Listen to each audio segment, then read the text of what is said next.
హైదరాబాద్ నుంచి ఏపీకి అక్రమంగా తరలిస్తున్నటువంటి చికెన్ వ్యర్థాలను అధికారులు అయితే కనుక పట్టుకున్నారు. ఇవి ప్రజల ఆరోగ్యానికి తీవ్ర ముప్పును కలిగిస్తాయని అధికారులు చెప్తున్నారు. ఏకంగా 100-200 కాదు, 100 టన్నులు, కేజీల లెక్కలో కాదు, టన్నులు, 100 టన్నులు అయితే కనుక పట్టుకోవడం జరిగింది. హైదరాబాద్ నుంచి ఆంధ్రప్రదేశ్కి ఇది అక్రమంగా తరలిస్తున్న ఈ దందానంతా గుట్టును రట్టు చేశారు. అంటే ఇది ఇప్పుడు పట్టుకున్నది అయితే 100 టన్నులు. ఎన్నాళ్ళ నుంచి జరుగుతుంది, ఇంకా ఎలాంటివి ఎన్ని దందాలు జరుగుతున్నాయో అయితే తెలియదు, కానీ ప్రస్తుతానికి ఒకటైతే అధికారులు పట్టుకున్నారు.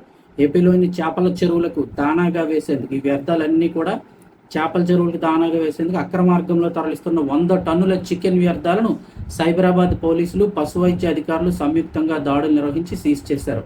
మనకి ఏంటంటే నగరంలో ఉన్నటువంటి హైదరాబాదు సరౌండింగ్ చుట్టుపక్కల ఉన్న ఈ చికెన్ షాపుల్లో ప్రాసెసింగ్ యూనిట్లోంచి వెలువడే మాంసపు వ్యర్థాలు, అంటే చికెన్ క్లీన్ చేసిన తర్వాత లోపల ఉండేటువంటి వేస్టేజ్ ఉంటుంది కదా, అదంతా పక్కన పెట్టి ఆ వేస్టేజ్ అదంతా కూడా ఇక్కడ చెరువుల్లో పెంచుతున్నటువంటి చేపలకు వేయడం కోసం అయితే కనుక వాటిని ఆంధ్రప్రదేశ్లోని చేపల చెరువులకు తరలిస్తున్నారు. పక్కా సమాచారంతో ఈ వాహనాలను తనిఖీ చేసిన సైబరాబాద్ పోలీసులు, సంబంధిత పశు వైద్య అధికారులు 100 టన్నుల వ్యర్థాలను స్వాధీనం చేసుకున్నారు.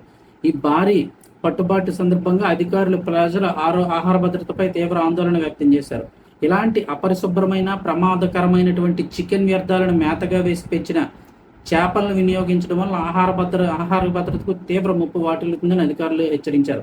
ఇలాంటి వ్యర్థాలు తిని పెరిగిన చేపలను మనుషుల ఆహారంగా తీసుకోవడం వల్ల ప్రజల ఆరోగ్యానికి కూడా తీవ్ర హానికరమైన అయితే చెప్తున్నారు. వీటి వల్ల కొత్తగా పలు రకాల వ్యాధులు వచ్చే ప్రమాదం ఉందని వారు స్పష్టం చేశారు. ప్రజల ప్రాణాలతో చెలగాటమాడుతున్న ఈ అక్రమ రవాణాపై అధికారులు తదుపరి చట్టపరమైన చర్యలు అయితే తీసుకుంటున్నారు. సో ఇలాగా తెలియకుండా జరుగుతున్న దందాలు ఎన్ని ఉన్నాయో, మ్యాక్సిమం ఏంటంటే చెరువు చేపల్లో ఇవే వేస్తుంటారు, ఈ చికెన్ వ్యర్థాలు అవి కూడా వేస్తూ ఉంటారు. ఇలాంటివి తిని పెరిగిన చేపలు మళ్ళీ మనం తిన్నామంటే కనుక లేనిపోని కొత్త రోగాలు వస్తాయని చెప్పేసి అధికారులు అయితే కనుక హెచ్చరిస్తున్నారు.